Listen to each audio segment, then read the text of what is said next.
All right, this one comes from Kelly Brown. Kelly, it's a long-winded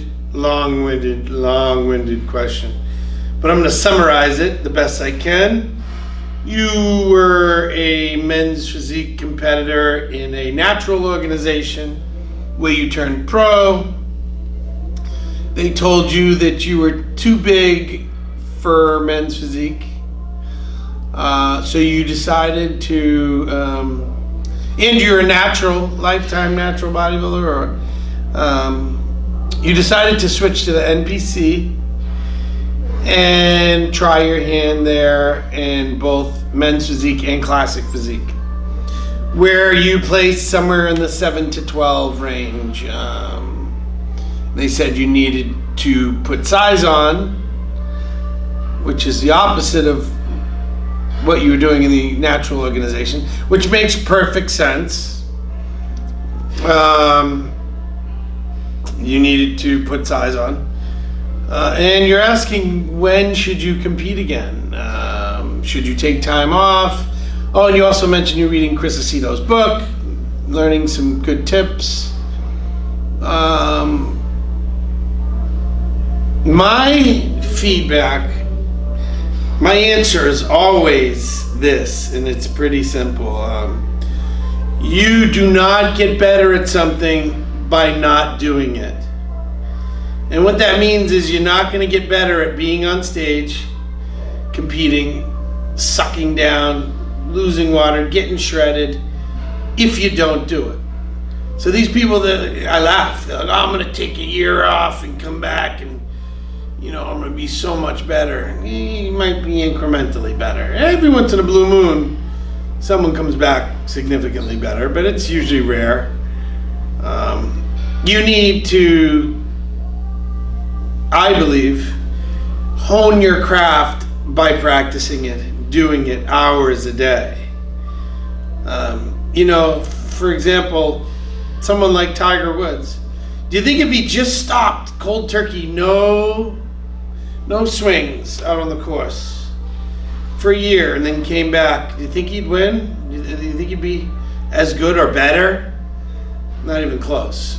You got to spend hours and hours and hours a day honing your craft, getting better. And that's my advice. Even as you said, if the gains are incremental, if they're very small, as long as it's better, as long as it's a gain, what's going to happen is you're going to get better at presenting yourself.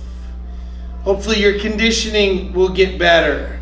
Hopefully your 24-hour, 48-hour performance as far as getting ready with your color, with your skin, with your water depletion, carb manipulation, all that will get better with experience. And the only way to do it is to do it. So that's the answer. I don't believe anyone should take a year off from bodybuilding, ever, unless you're injured. You can take 6 months off or 4 months off without taking the year off. You know what I'm saying? So like I compete every year in the Arnold. Usually do a few guest appearances or another show right thereafter within a month. And then I can take 8, 10, 12 weeks off, which is plenty of time. That's 3 months to rest, recover, and prep for the Olympia, which is in September. That gives me just enough time to decompress. And also just enough time to be in a calorie surplus, to train like an animal, to make gains. So I'm a living example that from 2009 to present day, I'm a little older now, so my gains are slow, but some might argue I'm at my best. I've continued to make improvements from 2009 forward without taking the year off.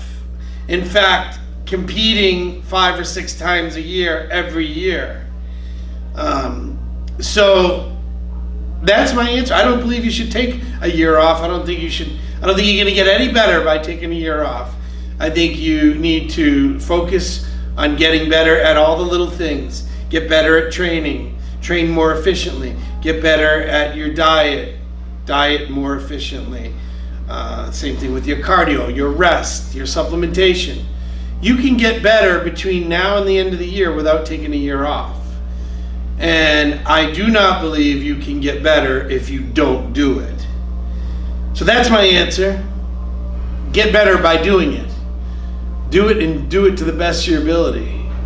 And you're going to be better. Good luck.